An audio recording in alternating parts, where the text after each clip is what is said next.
Hello friend, welcome back to my channel. কেমন আছো তোমরা সবাই? তো আজকে হলো ইন্ডিপেন্ডেন্স ডে। তো জানি আমি অনেকটাই লেট করে ফেলেছি ব্লগটা আপলোড করতে।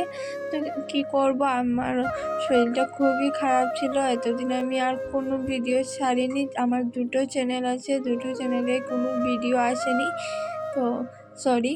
তো আর আমাকে প্লিজ একটু সাপোর্ট করো সবাই। আর আমি কথা বলতে বলতে দেখো আমি রেডিও হয়ে নিয়েছি। আর আমার এই ড্রেসটা কেমন লাগছে জানিও। এটা কিন্তু আমার নয়, এটা আমার বোনুর।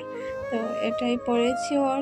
আমরা এমনই ওর ড্রেস আমি পরি, আমার ড্রেস ও পরে।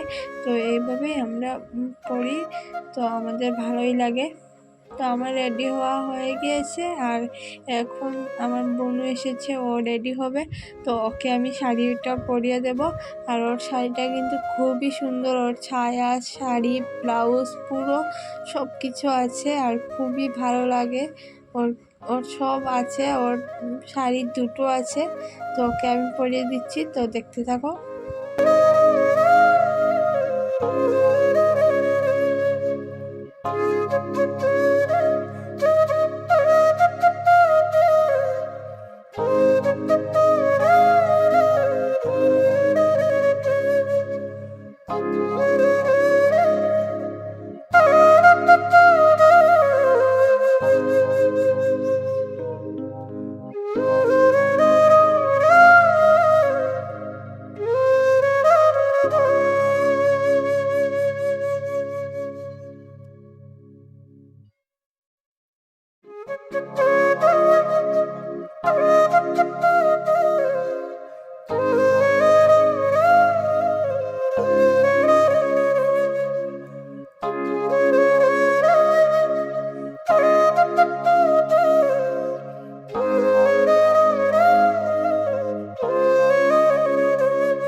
তো আমার শাড়ি পরানোর আর অন্য ক্লিপটি ডিলিট হয়ে গিয়েছে, তো আমি ফটো তুলিনি ওর, তো সরি দেখাতে পারলাম না।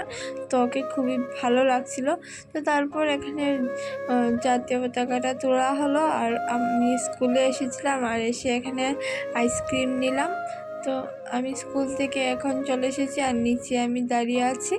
আর আমাদের ফ্রেন্ড ওরা ফটোশ্যুট করছিল। আর আমার এসব বেশি একটা ভালো লাগে না, রৌদ্রের মধ্যে খুবই গরম লাগছিল। তো আমি দাঁড়িয়েছিলাম। আর এই দেখো, এতটা আমি চকলেট পেয়েছিলাম। আর রাতের বেলা এখানে পদ্মপুরাণ পড়া হচ্ছিল, আর এটা লাস্ট দিন ছিল, তো সবাই পড়ছিল। আর তারপর আমি এখানে রুটি বানাতে চলে এসেছি। তো সবাইকে রুটি আর তরকারি বানিয়ে খাওয়াবো। তো তরকারি ছিল আগে মা বানিয়েছিল, তো এখন আমি রুটিটা বেলে এই যে এখন সেঁকে নিচ্ছি। রুটিটা কিন্তু খুব সুন্দর ফুলেছিল, আর এক সাইড পুড়েও গিয়েছে। কি আর করবো, যতটুকু পেরেছি তাই করেছি। তো আজকের মতো ব্লগটা এখানেই শেষ করছি, টাটা।